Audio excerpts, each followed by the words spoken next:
Hello friends, welcome back to my channel. তো দেখো আজকে হচ্ছে পঞ্চম দোল। সেই জন্য আমাদের এই বাড়ির সামনে একটা মন্দির আছে রাধাকৃষ্ণর, সেখানে অনুষ্ঠান হয়। তো তোমাদের সাথে সেটাই শেয়ার করি, চলো দেখো।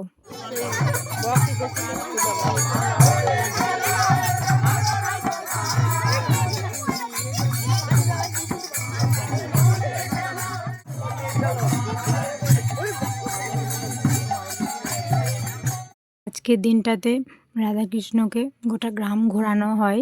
তারপরে দেখো চলে এসেছি মন্দিরে, আমাদের বাড়ির সামনে মন্দিরটা। তোমরা দেখো, এটা হচ্ছে রাধাকৃষ্ণ মন্দির।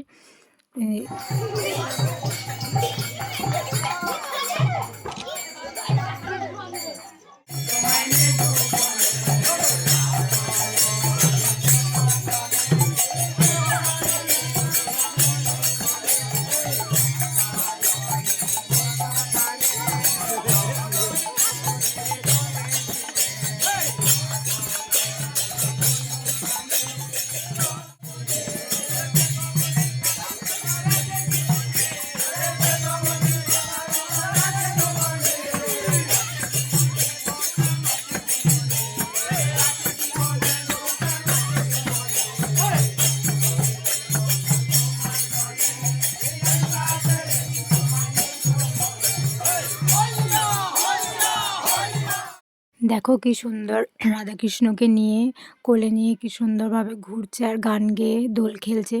দেখতে কতই না সুন্দর লাগছে। এইদিকে দেখো আমি এখানে দাঁড়িয়ে দাঁড়িয়ে দেখছি, আর রং খেলাও এদিকে শুরু হয়ে গেছে। সেই জন্য আমি তাড়াতাড়ি করে চলে গেলাম বাড়িতে গিয়ে আবার ড্রেসটা চেঞ্জ করে এলাম। এই দেখো আমার মা, আমরা দুজন এখানে দাঁড়িয়েছিলাম, কারণ আজকের দিনে রং না মাখলে তো হয়ই না।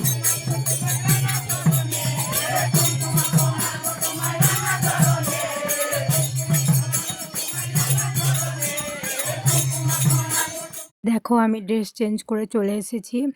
আসতে না আসতেই আমার এরকম অবস্থা করে দিয়েছে সবাই। খুব মজা হয়েছিল, আর এই জিনিসগুলো দেখতে আমার এত ভালো লাগে না, সবার সাথে এইভাবে আনন্দ করা। আর আজকের দিনটা এতই সুন্দর ছিল। রাধাকৃষ্ণ দোল খেলা এত ভালো লাগলো দেখে, পঞ্চম দোল। তো এই দেখো আমার বোনটার অবস্থাটা দেখো, সবাই রং মেখে একদম যা তা অবস্থা হয়ে গেছে। আমি মাথায় রং নেবো না বলে দেখো ওড়না ঢাকা দিয়ে নিয়েছি। এত সুন্দর গান গেয়ে রাধাকৃষ্ণকে নিয়ে ঘুরছে, দেখতে কতই না সুন্দর লাগছে। আর এদিকে দেখো সবাইকে রং মাখাচ্ছে। তো আমাদের রং মাখামাখি শেষ হয়ে গেল, অনুষ্ঠানটা এত দূরই ছিল। তারপর আমরা বসে গেলাম খেতে, কারণ ছোট্ট করে একটা খাওয়া দাওয়ার প্রোগ্রাম হয়েছিল, সবাই মিলে ঠাকুরের প্রসাদ। তো এদিকে দেখো পদ্ম পাতায় আয়োজন করা হয়েছিল। পদ্ম পাতায় খেতে দারুণ লাগে, আর ঠাকুরের প্রসাদ তো কেমন হবে বুঝতেই পারছো।